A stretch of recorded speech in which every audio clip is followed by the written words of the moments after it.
move to question time, and I call Senator Nampijinka-Price. Thank you, Madam President. My question today is to the Minister representing the Minister for Indigenous Australians, Senator Gallagher. Minister, more than $4 billion goes to the National Indigenous Australians Agency. Can you give us a real, practical example of a policy that your government has initiated through the NIAA that is improving the lives of our most marginalised Indigenous Australians? Thank you, Senator Nampijinka-Price. Minister Gallagher. Thank you, President. I thank Senator Nampijinka-Price for the question, and I just want to acknowledge the coverage I saw in the paper this morning about the vandalism attacks on your family, and just acknowledge that that's completely unacceptable, and just wanted to register that. It's not nice to, it's not Australian to see things like that happening. In relation to the question you ask, the NIAA, as Senator Nampijinka-Price knows, runs a range of programs, including through the Indigenous Advancement Strategy. There are a range of programs across health, education, community services, family support services that that program runs.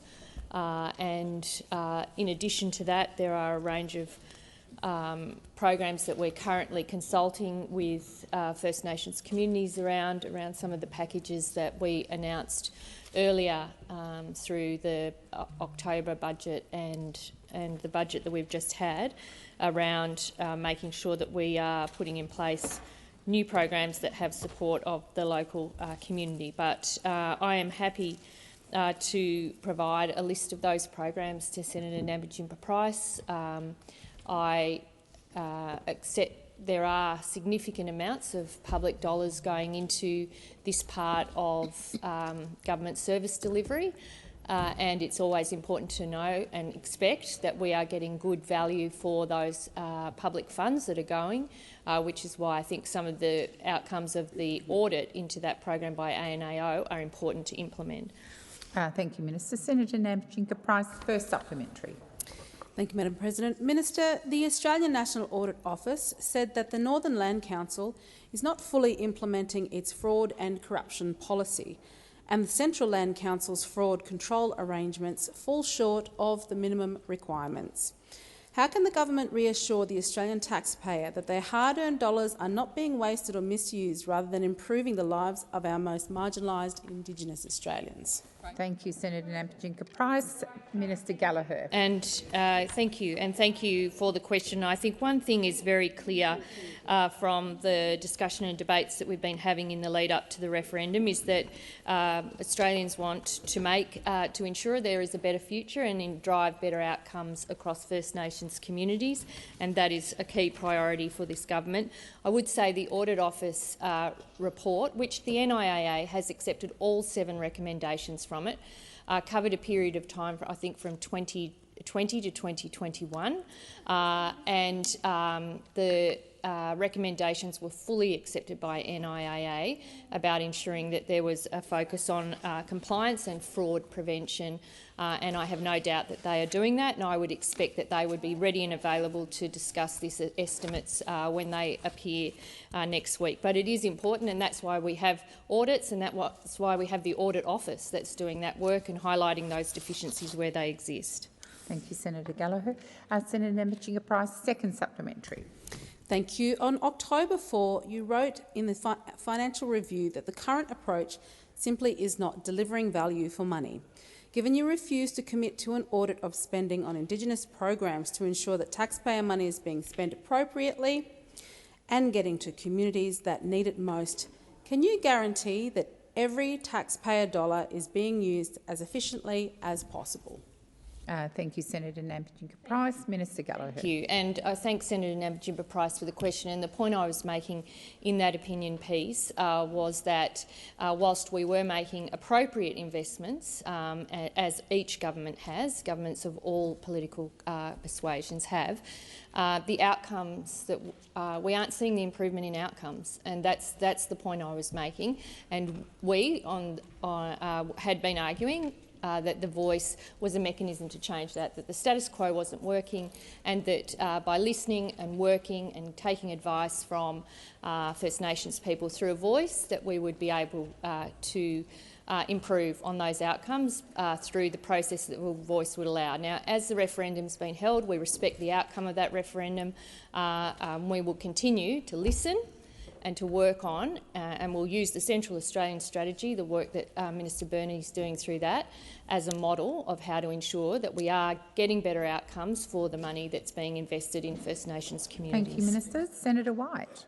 And my question is to the Minister for Finance and the Minister representing the Treasurer, Senator Gallagher. Last month, the Albanese Labor government delivered on its commitment to release the Employment White Paper, Working Future, outlining a roadmap to ensure more Australians who want jobs or more hours of work can get them. What key challenges did the paper identify, and what opportunities are ahead for individual Australians and the broader economy? Minister Gallagher. Thank you, President. I thank Senator White for the question and for highlighting the importance of the Employment White Paper, which the government released in late September. The Employment White Paper outlines our vision for a strong and inclusive labour market, one where everyone has the opportunity for secure, fairly paid work, and people, businesses and communities can be the beneficiaries of that. The White Paper is about 5 things: delivering sustained and inclusive full employment, promoting job security and strong, sustainable wage growth, reigniting productivity growth, filling skills needs and building our future workforce, and overcoming barriers to employment and broadening that opportunity. The White Paper provides the roadmap to make sure that our labour market is in the best shape possible for the future. We do face some challenges in the economy, including an ageing population, rising demand for care and support services, the technological and digital transformation that's occurring, the climate change and the net zero transformation that's occurring across our economy, and geopolitical risk and fragmentation. We have a plan to harness the opportunities for Australian workers, and these include areas that I've just outlined above, like jobs in the net zero economy, jobs in the care economy, reducing barriers to work for people from more diverse backgrounds, greater participation for women in the economy, expanding our skills base, reforming the migration system and broadening access to foundational skills. These are all really important areas for us to focus on as we work together to ensure that everybody who wants a job across the economy can get that job, and more importantly, that they're given the skills and opportunities in the lead up to that to be prepared for the jobs of the future. Senator White, first supplementary.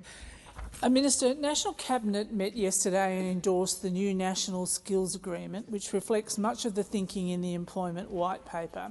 How will the agreement expand and transform access to the vet sector, support quality training and implement reforms to address critical skills shortages? And how will the government's fee-free TAFE measure help industry while also helping Australians with the cost of living? Minister Gallagher. Thank you, President. I thank Senator White for the supplementary. That's right. Last night, the Prime Minister and Skills Minister announced the landmark National Skills Agreement. This is evidence of a government and a Prime Minister that wants to work with others to get results instead of the wrecking and negativity that we've seen from those opposite. The Skills Agreement will support a new way of the states and territories and the Commonwealth working together. The new agreement will see the Australian government invest in up to an additional $3.7 billion in VET over 5 years, bringing total Commonwealth investment through the agreement to $12.6 billion. First Ministers noted that the National Skills Agreement delivers on the vision and principles previously endorsed by National Cabinet. First Ministers also recommitted to fee-free TAFE. This has been an incredibly popular government initiative, with almost 215,000 places delivered in the first 6 months of this year, far exceeding expectations. Remember TAFE? Thank you, Minister. The time has expired. Senator White, second supplementary. The Employment White Paper outlines where some of the big changes in our economy will be in future decades and helps to guide how we can be prepared to harness the opportunities that come with them. This includes opportunities for women in the Australian economy. What are the opportunities for Australian women and how will they help grow and strengthen our national economy? Thank you, Senator White. Minister Gallagher. Thank you, and thank you, Senator White. One of the most fundamental changes in the Australian labour market over the past 50 years is the rise in female workplace participation, and we want to continue this trend. About 62.5% of women participated in the labour market in August 2023, compared to 37% in 1966. But we do have a highly gender-segregated labour market, and gender segregation is a major barrier to addressing skill shortages in critical occupations such as aged care, early childhood education and care, teaching and technicians and trade workers. Now, we know that women dominate in sectors that pay less and are less secure, and male-dominated sectors have less flexibility or access to paid parental leave. So these are both areas that we need to concentrate on to make sure that we can maximise the use of our labour market to deliver in those areas of skill shortage, but also make sure that we're using fully the skills across the economy. Senator Liddle. Thank you. My question is to the Minister representing the Treasurer, Senator Gallagher. Minister, you and your colleagues continue to justify Mr Albanese's disastrous and divisive referendum by saying it was about honouring a promise. Since the latest CPI figures show food and non-alcoholic beverages have increased 7.5% year on year, instead of dividing Australia with his disastrous referendum, could the Prime Minister also keep his promise that a Labor government will lower the cost of living? Thank you, Senator Liddle. Minister Gallagher. Thank you, and I thank Senator Liddle for the question, it relates to cost of living, which is an incredibly important issue for the government and one that we've remained focused on since we came into government. And if I just block out some of those interjections, I will get to it. As I said yesterday, we have provided a very significant cost of living package through the October budget and through the May budget to address those pressures where we can without adding to inflation. And every single step along the way, as we've been designing those programs and implementing them through legislation, those opposite have opposed them. And so it's one thing to stand up and ask questions about what you're doing in the same breath as you're opposing the steps that we're taking to reduce those pressures on families and households across Australia. It's hypocritical, I would argue, to on the one hand rail against it and in the same breath use your vote, every single one of your vote, and sit on the other side to block legislation that would introduce measures that support households with those cost of living pressures. We are totally focused on cost of living. Since day one of this government, we'll have a look, go back and have a look at the October budget, have a look at the energy bill relief, have a look at the cheaper childcare, have a look at the fee-free TAFE, have a look at cheaper medicines, and where were you then? Absolutely nowhere. Order on my left. Did you have anything further to add, Minister? No? No. Order. Order on my left. Minister. So I know it hurts when people call you out for the double standards and for your hypocrisy, but that is what we are seeing here. To call it out, to pretend you're concerned, but then to actually block and stand in the way of those measures being introduced. That's exactly what you did. Where were you on cheaper medicines? Where were you? Thank you, Minister. Senator Liddle, first supplementary. Senator Wong and Senator Henderson. I have a senator on her feet waiting to ask a question. Senator Liddle. Thank you. Minister, instead of a divisive and expensive referendum to keep his word, when will the Prime Minister keep his word and deliver a $275 cut to power bills as promised 97 times, instead of the 20% increase announced by the Australian Energy Regulator in May 2023? Thank you, Senator Little. Minister Gallagher. Thank you. Well, for the first time in a long time, we do have a Prime Minister that keeps his word. We do have a Prime Minister that keeps his word, that actually does, that sticks by his convictions, by the commitments that he gives. And we know that's a strange concept to those opposite, that fly by the wind of a 24/7 media cycle and change their positions as much as they probably change their underwear, I would imagine. Well, and so I accept that it is a foreign concept to you. But on energy bill relief, on implementing the Powering Australia plan, we are doing exactly what we said we did when we promised before the election. And where were those opposite? Where were those opposite when we sought to pass legislation that allowed billions of dollars to flow on people's energy bills? Where were you then? On their winter bills, where were you? You opposed it. You opposed it. We don't forget that, and we'll be making sure everybody else knows about it. Senator Little. Order. Senator Little, second supplementary. Thank you. Minister, we've just had the expensive and divisive referendum so the Prime Minister could keep his word. When will the Prime Minister keep his promise to get real wages moving? Considering Order. Senator Little, please resume your seat. Order across the chamber. Order. Senator McKenzie, order. And Senator Green. Senator Little, please continue. Where would you like me to continue from, the beginning? You got to real wages and then the noise started. Okay. So when will the Prime Minister keep his promise to get real wages moving, considering under his watch real wages have fallen by more than 2.3%? Murray! Order. Order. Senator Watt and Senator Birmingham. Order. Order.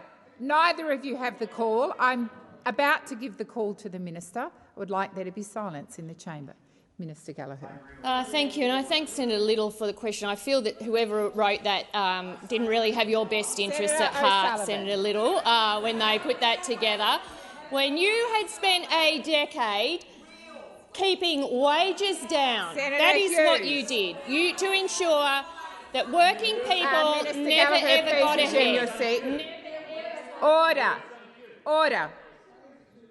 Order. Minister, please continue. Yeah.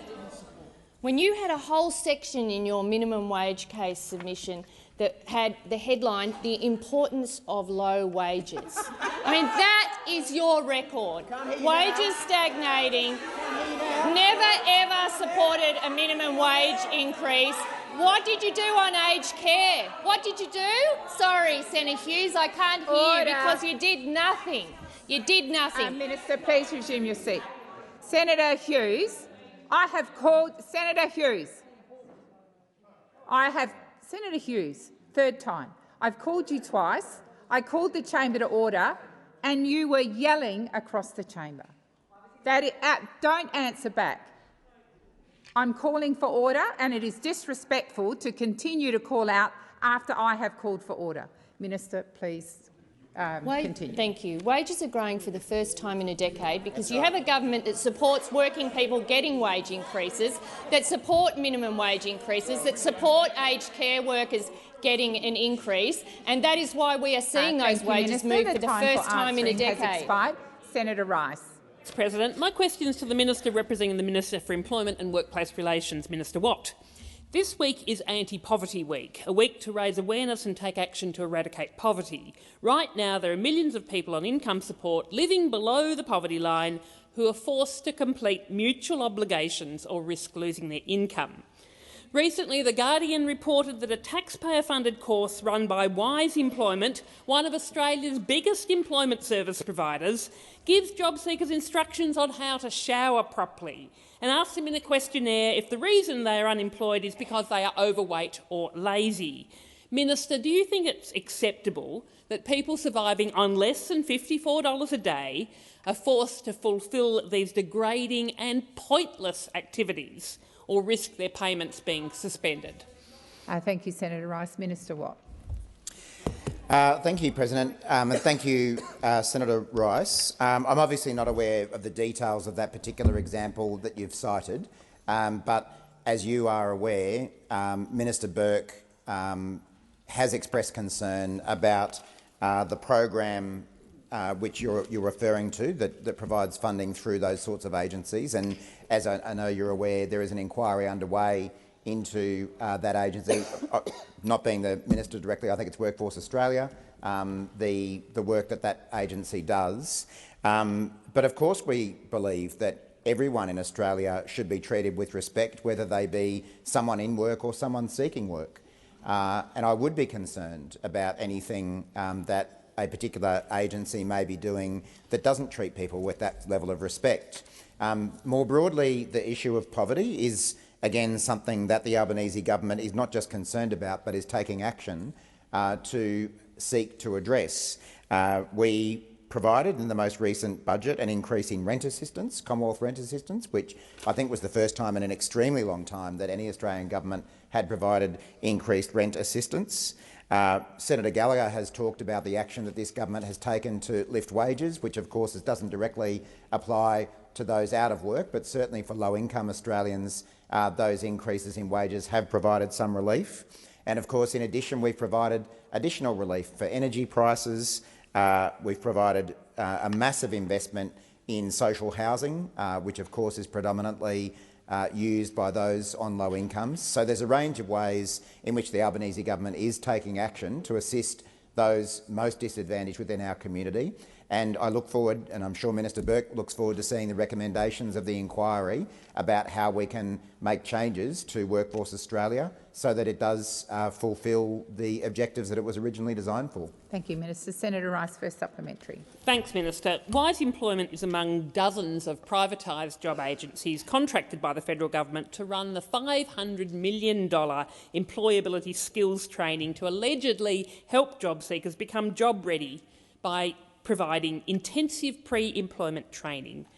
Minister, how can the government justify spending $500 million of taxpayers' dollars on these useless and discriminatory courses and yet refuse to raise the rate of job seeker to above the poverty line? Thank you, Senator Rice. Minister Watt. Well, to start with, Senator Rice, I would again point out that in its most recent budget, the Albanese government did increase payments, working age payments, for things like JobSeeker, AusStudy and Youth Allowance by $40 per fortnight.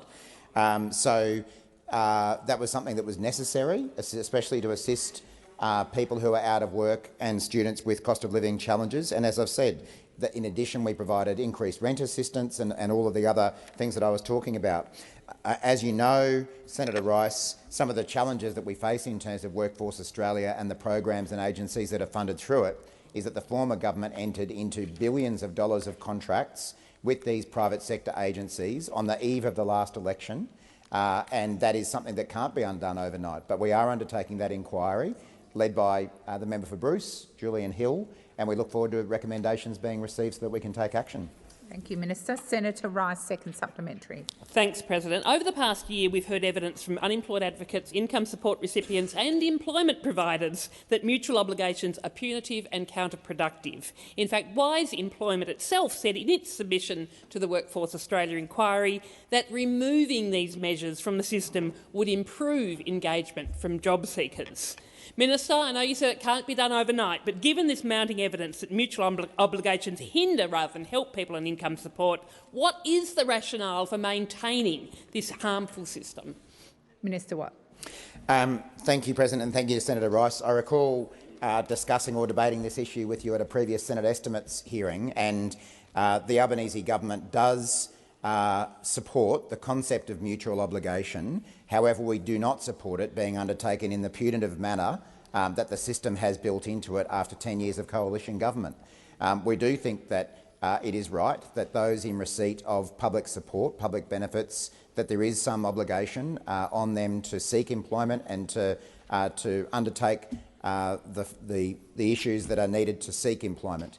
But we don't think that it should be punitive in the way that the system is currently structured, and that's exactly one of the issues that's being considered by that inquiry, being led by the member for Bruce, Julian Hill. We probably disagree on that matter, but the fundamental point is that we don't think that Australians should be treated in a punitive way. They shouldn't be treated in a degrading way, whether they be in work or out of work. Thank you, Minister Watt. Senator Sheldon. Thank you. My question is to the Minister representing the Minister for Skills and Training, Senator Watt. After the May 2022 election, not only was it clear that the Albanese government inherited $1 trillion of Liberal and national debt, but were bequeathed a massive skills deficit holding our economy back. How is the Albanese government continuing to prioritise skills and training for Australians, and how will today's landmark 5-year national skills agreement embed national cooperation and strategic investment in our vocational education and training sector? What can we teach those opposite? Senator Hughes. Minister Watt. Thank you, President, and thank you very much, Senator Sheldon, for the question. And you're absolutely right, Senator Sheldon. The $1 trillion of debt was not the only thing we inherited from the Liberal and National Party. We were also bequeathed a massive skills deficit. And you can really see very clearly where the coalition feels a bit sensitive, a bit vulnerable, because they always pipe up. They wake from their slumber when they're reminded of the $1 trillion in debt that we inherited, that they left behind. They always wake up from their slumber when we point out that they kept wages deliberately low for a decade that they were in power. They're all the things that they're embarrassed about, and we are never going to let the Australian public forget about it. And we're also not going to let the Australian public forget that we were also bequeathed a massive skills deficit by the former coalition government. According to the OECD, and I suspect the former Senate leader Matthias Cormann knows about this now that he's the Secretary-General of the OECD, as of July 2022, Australia was experiencing the second most severe labour shortage in the developed world. Matthias must have just been shaking his head when his own organisation had to put out that report saying that Australia had the second most severe labour shortage in the developed world. And that's why the Albanese government took urgent action on being elected, starting by bringing together Australians, unions, employers and civil society at the Jobs and Skills Summit, establishing Jobs and Skills Australia to underpin our response to current and emerging workforce needs, funding 180,000 fee-free TAFE places in 2023. Can't hear you, Senator Birmingham. You got something to say there? I didn't hear about that. And of course, we've already passed 214,000 enrolments, and we've created new energy apprenticeships to get more workers into the clean energy sector.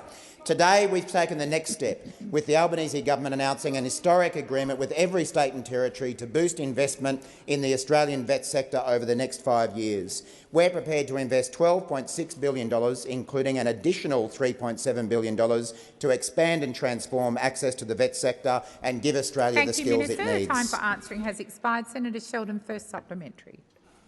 Now, we know access to education and training for students and workers to reskill or upskill in areas of demand can be life-changing. It also increases the likelihood of a good, secure job with career progression. How does today's announcement complement the cost of living relief measures already being implemented by the government? Thank you, Senator Sheldon. And Minister Watt, I do remind you to make your comments to the chair. Thank you. Thank you, President. Again, thank you, Senator Sheldon, for the question. The 5-year National Skills Agreement announced today by the Prime Minister and Mr O'Connor, the Minister for Skills and Training, furthers our goal of putting TAFE at the heart of the vet sector. We're moving away from the decade of coalition rule where they stripped funding away from TAFEs. We're putting TAFE back at the heart of the vet system in this country. And from 2024, the Albanese government will deliver a further 300,000 fee-free TAFE places nationally. In 2023, already over 214,000 Australians have enrolled in fee-free TAFE, smashing our target of 180,000 places 6 months earlier than anticipated and nearly 35,000 places more than expected. And importantly, these enrolments are in areas of high priority in terms of skills needs. Our fee-free TAFE policy is giving opportunities for Australians to get good, secure jobs and removing cost barriers to skills and training. Thank you, Minister. Senator Sheldon, second supplementary.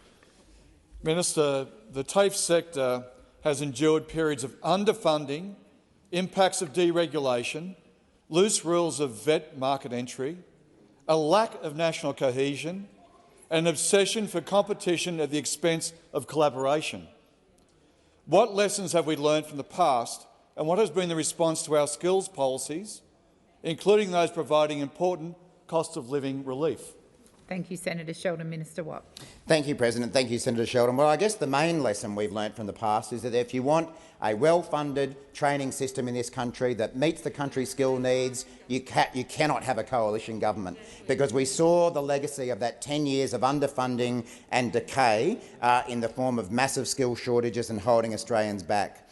The National Skills Agreement, signed now, means that the Albanese government and states and territories can work together in a coordinated way. What a novel concept, cooperation and working together with states and territories. Because, as we saw under the coalition, if you don't collaborate and coordinate with states and territories, who are responsible for huge amounts of investment in their own TAFE sectors, then it's impossible to get the best outcomes for Australians, businesses and the economy. And poor old Matthias Cormann has to put out a report saying that Australia was experiencing the second most severe labour shortage in the developed world. It's the first time in 10 years that every state and territory has been supported by the Commonwealth in a genuine and collaborative way. We're getting on with delivering funding to deliver the skills Australians need. The time for answering has expired. Senator David Pocock. Thank you, President. My question is to the Minister representing the Minister for Sport, Minister Gallagher. Will the government immediately rule out relocating the Australian Institute of Sport away from the ACT after more than 4 decades in Canberra? Minister. Thank you, and I thank Senator Pocock for the question and for his interest in the AIS. And I think, as Senator Pocock knows, we have a review underway that was announced on the weekend to look at the AIS and whether it's fit for purpose and to understand the best approach to high performance as we move towards the Brisbane 2032 Games. As Senator Pocock understands, one of the issues in the terms of reference that will be being looked at is the location of the AIS. That is one of the issues the review is looking at. The review is due to report to government by the end of this year, so it is a relatively quick review. But because there is a review underway, I'm not in a position to rule in or rule out anything, the government's position prior to that review reporting. But the focus of the government is to ensure that we have the best facilities and that we have the best arrangements in place to deliver what athletes need in the lead up to those important games. This is work that has to be done. I think anyone who's been out to the AIS acknowledges that it has been neglected in terms of infrastructure and support out there. It is another area that we have inherited and that we are working through about how to address it. Well, you had a decade, and from what I understand, Senator Canavan, there was repeated requests for investments in the AIS that were ignored by your government when you were in government, and that is the reality of it. So interject all you like, but anyone who has bothered to go out there and have a look might realise that it hasn't received the investments that it has needed to remain the premier facility that we need for athletes into the future. Thank you, Minister. The time for answering has expired. Senator David Pocock, first supplementary. Thank you, President. Thank you, Minister. How can the government, in the midst of a cost of living crisis, justify exploring the relocation and spending $1 billion when a fraction of that will get the current facility up to world-class standard? Thank you, Senator Pocock. Minister Gallagher. Thank you. Well, we've got to do a range of things. Governments have to do a number of things, and one of them, I think, quite reasonably, as we're looking around the investments that we need to make into in the lead-up to the Brisbane Games in particular, what is the optimal settings for those investments. And that is exactly why we're having the review. I haven't seen a comparison of relocating versus investment in the current location. I have not seen that work being done. If it has been done, I haven't seen it, but that is precisely why we have this review, which is looking at a range of areas not only location, but it's all about how best do we support athletes and provide them with the facilities and the investments they need so that they can do what we want them to do, which is to win gold at these events and perform to their highest standard. And that's why the review's being done, to provide advice to government in a timely way. Minister. Senator Pocock, second supplementary. Thank you, President. Thank you, Minister. Why is the government spending taxpayer money on another review when we have the Australian Sports Commission, who is independent and expert, and they've already said that it's more cost-effective and less disruptive for athletes for the AS to remain in Canberra? Thank you, Senator Pocock. Minister Gallagher.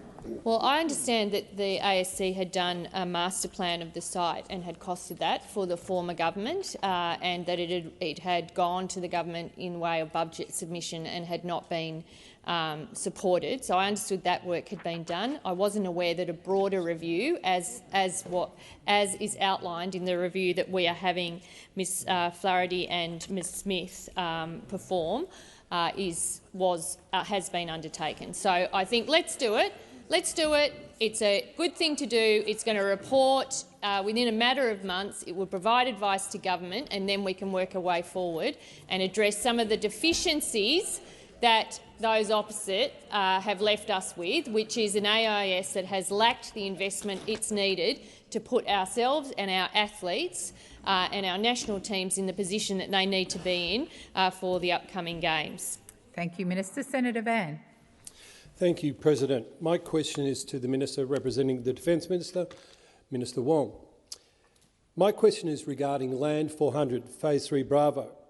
I think congratulations are deserved on choosing Hanwha's Redback Infantry Fighting Vehicle, or IFV. The Army has been calling for this capability for decades. Can the Minister outline the key reasons this IFV was chosen to protect our men and women in a fight? Thank you, Senator Van. Minister Wong. Thank you, President, and thanks to Senator Van. And I know he has a great interest in defence procurement, and I also know that the Land 400 project has been one of the projects of great interest to quite a number of members of Parliament and senators. But obviously, the focus that the government has had has been on capability. As you would know, Senator Van, the government announced on the 27th of July Hanwha Defence Australia is the preferred tenderer to deliver 129 infantry fighting vehicles. The Redback will be a significant upgrade to the M113, the M113, the current vehicle used by Army to protect soldiers. The Redback infantry fighting vehicle will come with latest generation armour, cannon and missiles, providing protection, providing mobility and providing firepower that is needed by our soldiers when in close combat. This is a capability that the government believes is needed for the ADF in its work. Under the government, we have also accelerated the delivery schedule of the project to provide certainty to both Army and to the Defence Industrial Base following the Defence Strategic Review. We are looking to have these vehicles delivered 2 years earlier than what they would have been under the former government's plan. I also note this was a project on which the former government did not make a procurement decision during the life of the government. So I can provide more detail or a briefing, Senator Van, about the capability of the Redback, but the advice to government was clearly it came with superior capability, particularly protection, mobility and firepower, and that was necessary, obviously, as a capability, but also was the best available provider. Thank you, Minister. Senator Van, first supplementary. Thank you, Minister. Given the former government lacked the ticker before the last election to announce the winner and thereby locking in the full complement of 450 that was originally tendered, given that the government has only ordered 129, which is 70% of the original 450, will the government review this cut capability? Thank you, Senator Van. Minister Wong. I think there are 2 points. First is obviously, as I alluded to in my primary answer, this was a tender which was contested, or there was competition for this tender, and there was interest from both members and senators and more broadly. I understand that this happens, but obviously we took the view that whatever the different views from different tenderers, the different locations in Australia that had a particular interest in this, what was more important was the best decision on capability, and that is the way in which the government approached this decision. In relation to the numbers, I don't agree with the simple assertion that this is a cut to capability. What you will know, Senator Van, is that we have had a Defence Strategic Review. That review looks to what is the appropriate shape of the Australian Defence Force, what is the capability we need. Thank you, Minister. The time for answering has expired. Senator Van, second supplementary. Thank you, Minister. Given that Hanwha has undertaken to still build the Redbacks in Victoria, but will likely need to build export sales to make the plant profitable, what assistance is or will the government contemplate providing Hanwha to help them grow their exports? Thank you, Senator Van. Minister Wong. Thank you, President. If I can just, on the number, because I think it's an important point, the Defence Strategic Review looked at what is the capability that the Australian Defence Force across the board needs. It made a recommendation to reduce the number of infantry fighting vehicles to 129. And that is about transforming the Army to operate in the littoral, as in LITTORAL environment, which is consistent with the recommendations and the direction of the Defence Strategic Review, given the circumstances Australia faces. Subject to commercial negotiations, these vehicles are intended to be built in Australia. This requires, as you allude to, establishing capability in Australia to build more. We understand the importance of exports to grow and sustain the defence industry businesses. The Defence Export Office is working closely with defence attachés and Austrades managers in key markets. Senator Lambie. Thank you, Madam President. My question is for the Minister representing the Minister for Defence. Just yesterday, the Chief of the Defence Force, General Angus Campbell, announced an increase in Australian Defence Force pay of 11.2% over the next 3 years. In the first year, diggers will get 4%, or 1.2% less than the current inflation. With inflation running rampant in our economy, this increase does not keep up with the cost of living. This is a pay cut to the diggers. At the same time, the CDF has announced an increase in vehicle allowance for the senior commanders. This means that the brass, once again, those senior officers that mark their own homework will receive an increase in vehicle allowance that is equal to about 10% of their annual salary. Why does the Chief of Defence Force and this government want to acknowledge the cost of living crisis for top brass but not for their diggers? Thank you, Senator Lambie. Minister Wong. Thank you, Senator Lambie. In relation to the point you make about a pay cut, can I be clear that the pay increase that is recommended, on the advice I have, is above the RBA's estimates for inflation over the next 3 years. So you are correct. Obviously, we know where inflation is currently, and you're correct to raise that as a concern. But just in terms of how this pay increase has been assessed, this is a pay arrangement which is, firstly, the highest pay increase in over a decade, and secondly, is above the RBA estimates for inflation over the next 3 years. Now, if those estimates are correct, then obviously that is a good thing, because that will be a real pay increase. I would note also that the advice to me is the pay offer that has been made reflects the same offer as the provided to the ADF. Pay rises for non-public office holders are determined by the Defence Force Remuneration Tribunal. The Tribunal agreed to a joint submissions from CDF and the Commonwealth for a new workplace remuneration arrangement for 23-26. The arrangement aligns with both the revised APS offer of 11.2% over 3 years and applies to both star rank and non-star rank members with effect on 9th of November 2023. In addition, the ADF personnel, many will receive allowances to recognise the unique environmental conditions in which they operate, as Senator Lambie would know, including operating in land, maritime and air domains. Thank you, Minister. The time for answering has expired. Senator Lambie, first supplementary. Thank you, Madam President. I see your government's not recognising the national security situation that we're in right now. Let's go to that, shall we? Our Defence Force is facing some of the worst morale, retention and recruitment numbers it has ever had. This Chief of Defence Force can't attract people and he sure as hell cannot hold on to them. The Defence Force Welfare Association said in its submission, and I quote, "This offer will do little, if anything, to enhance retention and recruitment and retention." Full stop. Why is this government teaming up with the CDF to be the Christmas Grinch and have diggers a pay cut before Christmas? Time for asking the question has expired, Minister. Well, Senator Lambie, the first point I'd make is I appreciate the. Well, first I would say I could respect your advocacy for our ADF personnel, and you have been consistent throughout your, I'm sure your whole life, but certainly in all your time in the Parliament.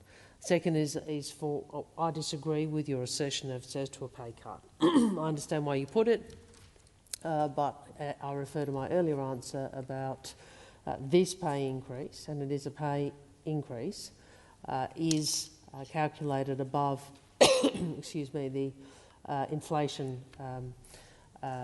estimates that the RBA has put in place. But you are right. We have a retention issue. We have challenges in meeting the targets that were set before we came to government about the recruitment of personnel. We have worked. Senator Lambie, second supplementary.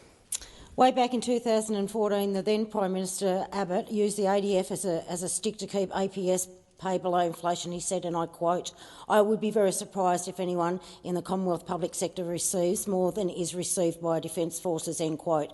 Prime Minister Abbott eventually backed down on that deal, stating, and I quote, "The Australian Government understands that the work performed by the members of the Australian Defence Force is unique and crucial to our nation and our security," end quote.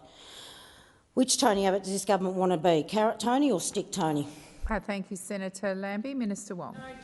Well, I don't think any Labor person wants to be anywhere near to being a Tony, Senator Lambie, as you know.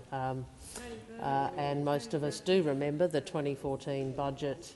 I was here for that budget, and we remember the extent to which that Abbott government, despite telling the Australian people the contrary, cut health, cut funding for Indigenous affairs, cut funding for broadcasting. It was a horror budget, and it was a budget which was full of betrayal. But that is perhaps I digress. We respect our ADF personnel. We support our ADF personnel. We recognise the important role they play. We honour their service, and we have put in place a pay offer which is assessed to be above inflation. We have put in place a retention bonus. Thank you, appreciate Minister. you are critical of that because we understand. Senator Marielle Smith. My question is to the Minister for Foreign Affairs, Senator Wong. Following the abhorrent attacks by Hamas on Israel, can the Minister update the Senate on the Albanese government's efforts to help Australians seeking to leave Israel and the occupied Palestinian territories? Minister Wong. Thank you to Senator Smith for your question. Thank you for your ongoing interest alongside your colleagues in our efforts to help Australians seeking to leave Israel and the occupied Palestinian territories. Overnight, Australia airlifted some 194 people from Tel Aviv to Dubai. These included 75 Australians, their families and citizens from partner countries. As we speak, I'm very pleased that 222 Australians are on their way home from Dubai on an Australian government-assisted departure flight. An assisted departure flight is also due to leave London for Sydney tonight. We have also secured seats for Australians on commercial on commercial flights and flights organised by partner countries. More than 1,400 Australians, previously registered with DFAT, have now left Israel and the occupied Palestinian territories, including more than 500 Australians and their families on 6 assisted departure flights from Tel Aviv. I thank all those who have helped in these efforts. We have been encouraging for some time Australians who want to leave to take the first option available to them.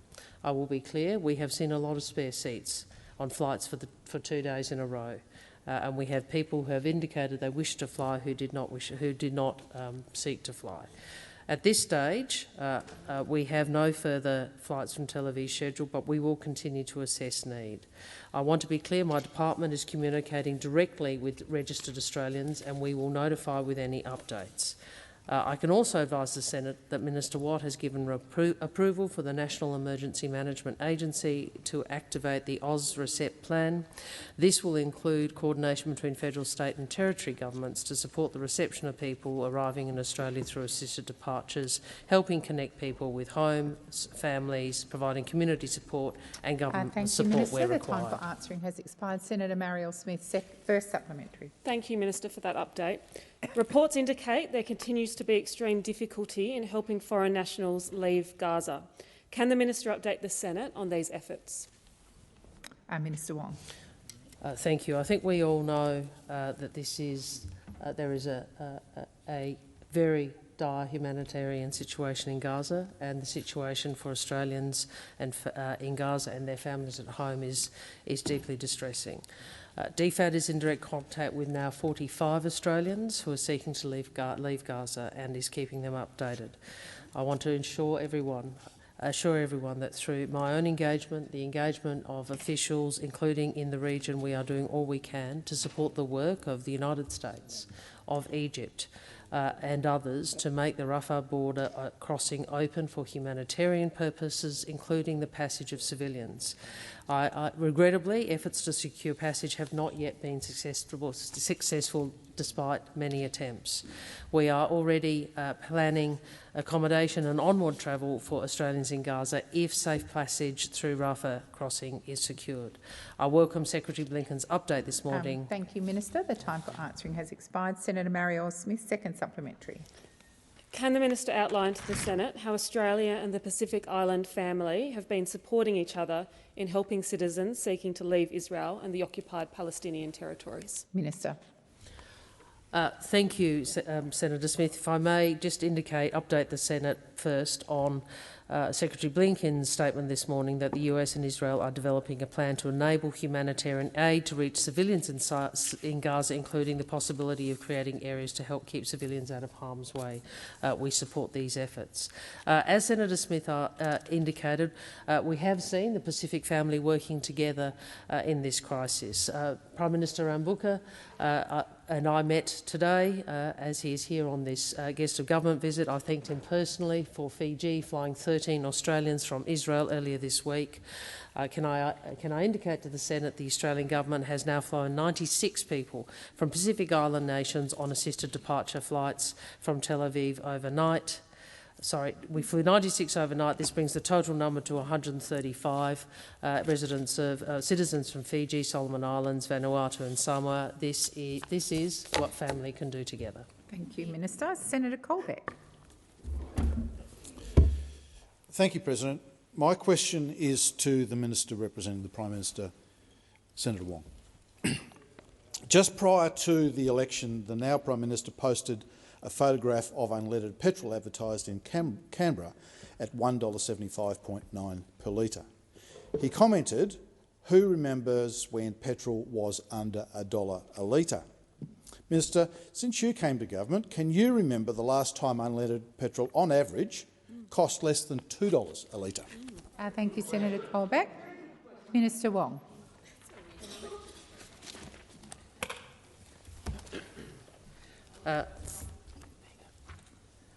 Thank you, Senator, for the question. And I know that I filled up the other day, and I was calculating how much, if I used the car more, I would be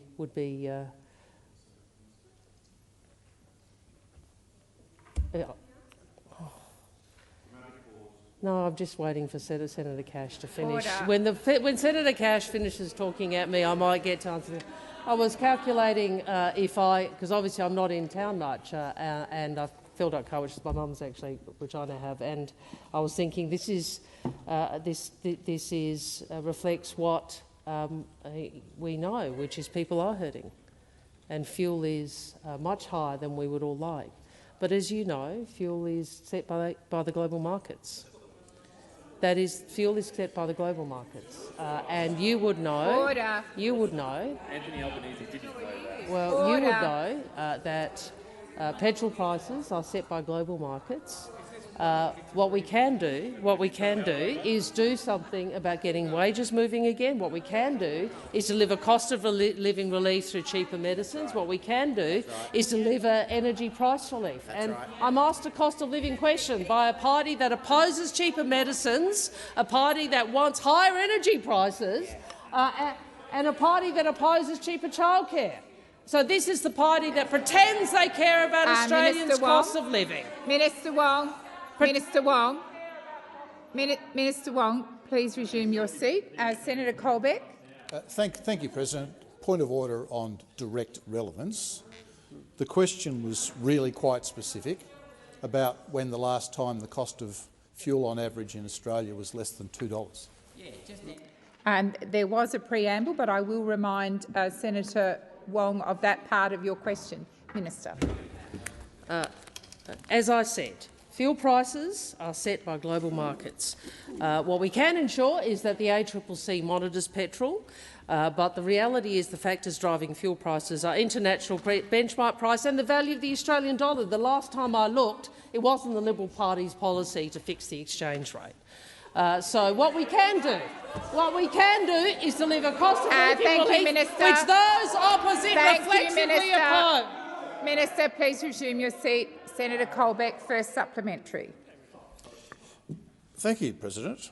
According to the Australian Automobile Association, the peak motor body representing Australian motoring associations, households now spend more than $415 per week on transport costs, fuel, accounting for almost 16% of their income. When will Australians see fuel prices come down, just as the Prime Minister promised they would if Labor was elected? Thank you, Senator Colbeck. Minister Wong. Well, 2 points. The first is, as I said, and you know this, the factors driving fuel prices are international markets and the value of the Australian dollar. And you have no policies whatsoever to deal with either of those issues or to change what the fuel price would be. That's the first point. But the second point is, what are the factors that a government can control? What are the factors the government do? Well, the first is, it can be a government that actually thinks we want to get wages moving, so that people have more capacity to deal with some of these really challenging economic circumstances that the global economy is imposing on this country. So those on us on this side, we actually think getting wages moving again is a good idea. What do you think? You're a low-wage guy. You're a low-wage party. You're the party of lower wages. Deliberate design feature. And Senator Cash, who now is very quiet, who put in a submission saying the importance of lower wages. Thank you, Minister. Really? Thank you, Minister. Minister Wong. Senator Colbeck, second supplementary. Thank you, President. In another pre-election tweet, 32 days after Russia invaded Ukraine, the Prime Minister stated, when the cost of things like petrol go up, families have to make sacrifices. It can mean movie night is cancelled or kids miss out on important school trips. Given his preoccupation with photo ops, does the Prime Minister realise the sacrifices families are now making as a result of his broken promises on petrol prices, energy bills and wages? Minister Wong. I'll take the interjection from my side. Maybe you got the wrong Prime Minister, because the photo-op guy was your guy. The photo-op guy was your guy, actually. Our guy and our people, we want higher wages. You want lower wages. We want energy price relief. You oppose it. We want cheaper medicines. Order. You oppose it. We want Order. cheaper childcare. Senator You oppose Dalian. it. And on and on and on. You're a bunch of frauds when it comes to cost of Order. living. And people know it. People know you're not serious about cost of Order. living. You've always been Order. the party of lower wages, and you always will be. Order. Order. Order. Interjections are incredibly disorderly. Senator Urquhart.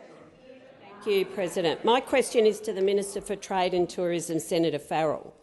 I refer to the Minister's recent visit to the great state of Tasmania, where he met with representatives of the salmon industry to discuss the industry hitting a milestone in salmon exports. During the visit, he publicly spoke about how these exports support more than 5,000 Tasmanian workers in the industry, with around 85% of these workers Senator being in McKenzie. regional areas.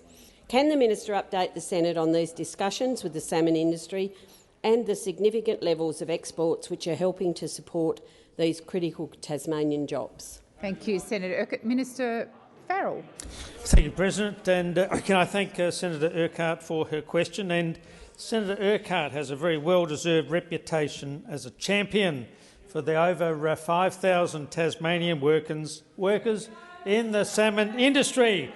And the salmon industry is a critical employer, creating jobs across Tasmania. And as I know Senator Urquhart knows, she's been actively engaging with the industry to help secure Tasmanian jobs, including a number of recent meetings on the West Coast. I've had a great affinity for the industry ever since I first visited my Uncle Jack, who lived on Cat Island in the middle of Macquarie Harbour. Back then, he used to recount rowing his boat out the harbour to rescue salmon pens that had become loose from their moorings. The industry has come a long way since then. Now the salmon industry contributes $1.36 billion economic activity to Tasmania. I'll repeat that for you, Senator Dunningham, $1.36 billion of economic activity. And during my visit, it was announced that the industry had hit a milestone of $1 billion in cumulative exports over 5 years. I'll repeat that again for you. $1 billion in cumulative exports over 5 years. This is due to the nearly doubling of exports by volume and the tripling of exports in dollar terms, growing from just under $100 million in 18-19 to $300 million last year. This is having a flow-on benefits across the supply chain to companies like Polyform, who I met in Tasmania, come from Adelaide, and make the innovative packaging to export salmon to overseas markets. We want to work with the industry to grow these exports further. Senator Urquhart, first supplementary. What great news for such an important industry, which is creating significant economic activity for Tasmania. Exports are clearly an important part of the industry's future. The Minister mentioned the tripling of salmon exports over 5 years, with the industry recording nearly $300 million in exports last year. How is the industry taking up opportunities to further expand exports and support even more jobs in Tasmania? Minister Farrell. Thank you, President, and thank you, Senator Urquhart, for her supplementary question. On my recent visit to Tasmania, I heard how the industry is increasing export and creating more well-paid Tasmanian jobs. Tasmania now rivals major producers like Norway, Chile and New Zealand, having exported 80,000 tonnes of salmon to 21 countries over the past 5 years. And the industry is casting their net wide to land more export opportunities. I know that the major salmon producers in Tasmania are working with Austrade to expand their exports. Austrade has taken salmon exporters to important trade shows, introducing international buyers to salmon exporters, and facilitated inquiries from global customers to export Tasmanian salmon.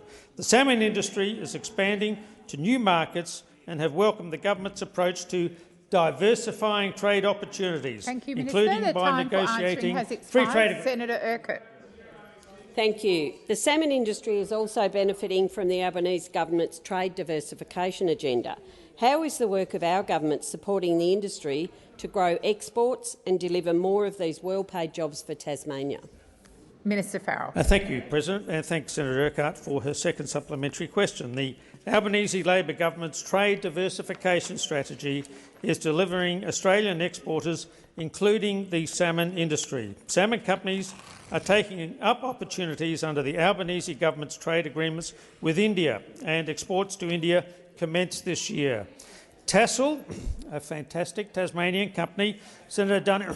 Tassal, okay, yes, Tassal, I'll agree with that, recently announced it had already exported 30 tonnes of salmon to India and has a goal of reaching 100 tonnes over the next 12 months.